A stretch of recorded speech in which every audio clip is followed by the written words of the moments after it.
la seen number one di Bawal waaw. bismillahi rahmani rahim.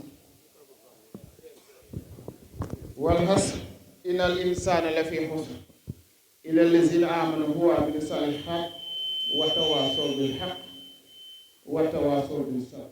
kon mbokki Mboyeen asalaamu aleykum wa rahmatullah.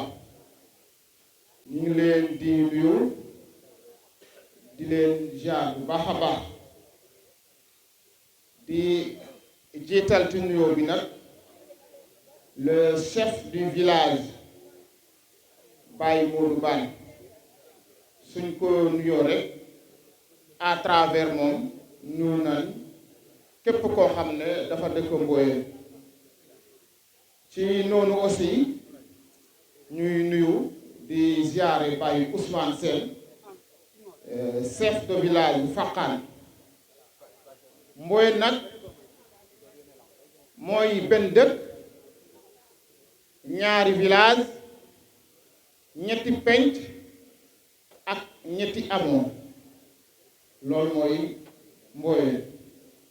xëy na su ko defee ñuy jaar bu baax a baax élimaanu dëkk bi muy Baye Badara Bane ñu ngi koy nuyu di ko jox wàccuwaayam bu baax a baax. mi ngi béy waaram ci wàllu diine bi lu am solo. ci noonu aussi ñu ngi ziare les notables du village mooy kilifa dëkk bi ndax nee nañ dëmb moo waral tey. jeunesse su Mboyeen suñ taxawalee liñ taxawal tey ma mën a wax ne xëy na base bii bariwul fi muy am ci commune Caxar mag ñee tax gone su mu ne dara maanaam soubassement bi muy fondement bi mag ñi ñoo fondement woon mu dëgër kon xale yi su ñëwee mënuñoo yaa fuus. di jiital Baye Abdou Faye ci mag ñi kilifa la macha allah mi ngi dox ay tànku kilifa di jubóole. su ko defee aussi ñu ngi ziare le parrain maanaam ki ñu tudde bés bi muy Baye Moussa Bane. xëy na kooku nekkatul ku ñuy présenté. ñi fi jaar seede nañ ay kàddu yu rafet te liñ seede moom mënatuñoo wax lu ko raw. ci noonu ñuy ziare kilifa diine yi nga xam ne ñoo nekk ci baas bi ñu ngi leen di ziare bu baax a baax. di rafetlu aussi seen teewaay ndax waa Mboyeen nag seen bés bii lañ am ku leen ci teewal ñu jàpp la. waaw su ko defee aussi xëy na ma présenter la délégation de Pastef Caxar. Ibou Sène laay wuyoo dëkk fii Mboyeen. ci délégation bi nag ma ciy jiital la jeunesse de Mboyeen mooy xale yi. gis ngeen ko bi may dugg si ñooma dal kon moo tax mënumaati ñoo may encadré. di ci cité aussi Samba Ndong ak suñu yaay Aljuma Sow depuis Yorwaay. su ko defee xëy na ci cant lañ nekk mais ci ab cant suñ ci invité ay politiciens aussi mën du na ñàkk kàdduñu politicien ndax xëy na duñ ñëw ci cant bi di def conférence. loolu am na ñu koy def. suñ ci ñëwee xëy na politique ñu koy définir art de gérer la cité maanaam ni ñuy def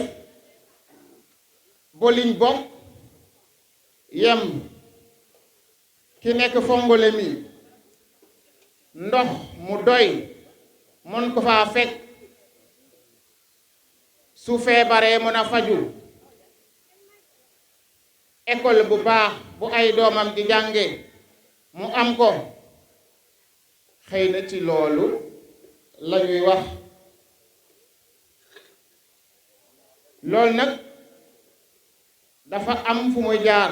xëy na politicien boo gis day def la conquête wàcc ci terrain bi waxtaan ak askan bi,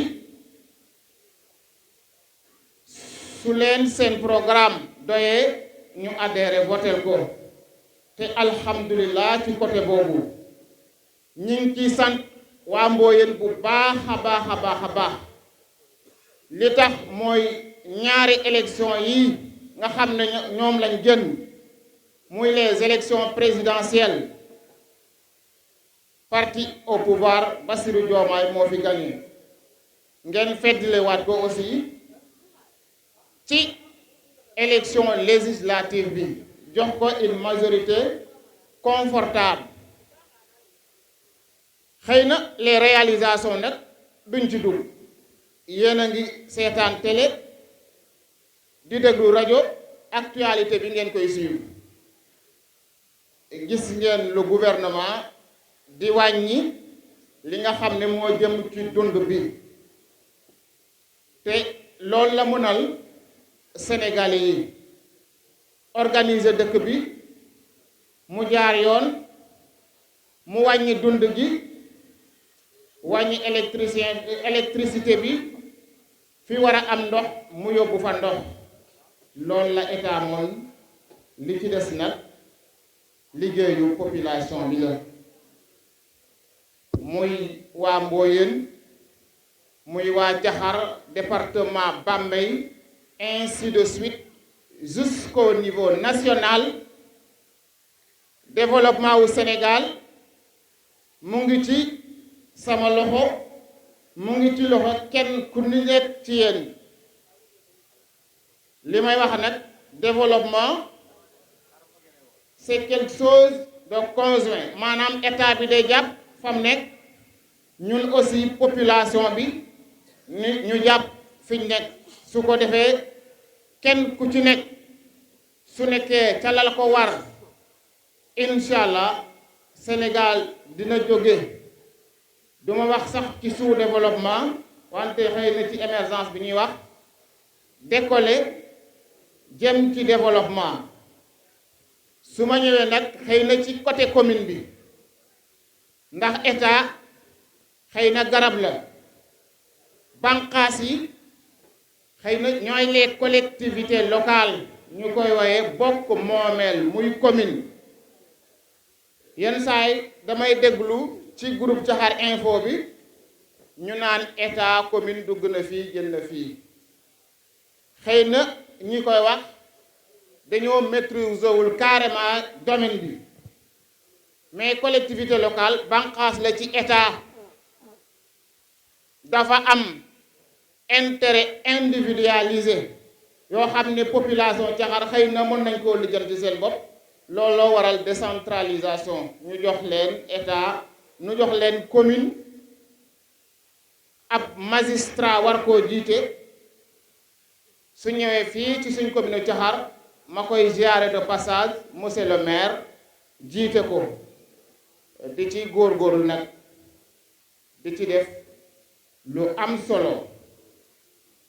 état yi nga point yi nga xam ne nag moom la les collectivités locales di kii 9 domaines la. parmi ces 9 domaines am na santé, am na éducation, etc. j'en pense. mais nag point bi nga xam ne courant la, loolu compétence exclusive bu état la. état fu courant nekk ci Sénégal moo ko fa yóbbu. mën na ko fa yóbbu directement nag, comme xëy na mën na koo jaarale maire bi jéem a góorgóorlu def extension wala leneen. loolu mën naa am. leneen la may wax aussi mu yitteel ma trop, te ñu koy dund fii ci commune Caxar surtout ci Mboyeen gi ak li ko wër mooy xele yi nga xam ne dañuy jotte ci ay musique walla ay jàng loolu lu ñaaw la rafetul surtout ci ay dëkkandoo te loolu lenn dong moo ko mën a saafara muy la culture de l'esprit.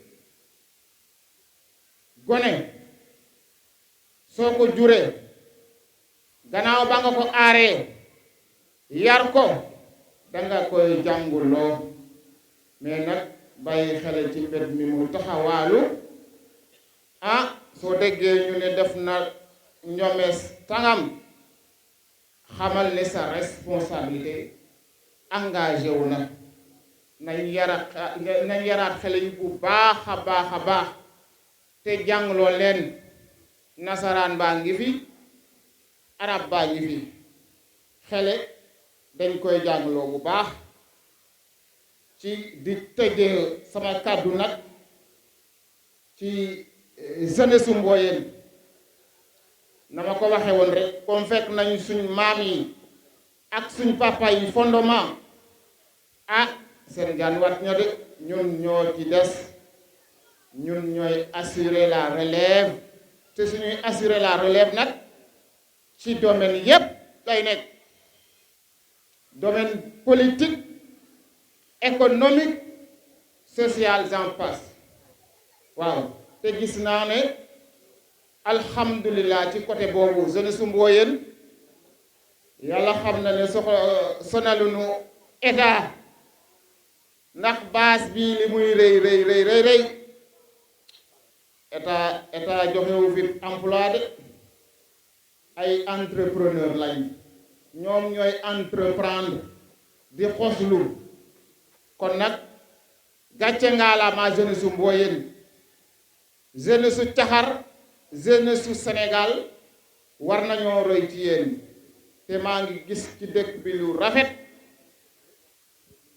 maanaam kii bi drapeau bi mosul gën dëkk bi te loolu lu rafet a rafet la macha allah maa ngi gis aussi génération yi nga xam ne dañ koy def di ci dimbale gis naa ku feebar ci dëkk bi seen génération génne 100 000 francs jàppale ko xam ngeen ne loolu te nekk ay gune loolu mooy développement kon maa ngi leen di sant di leen gërëm wasalaam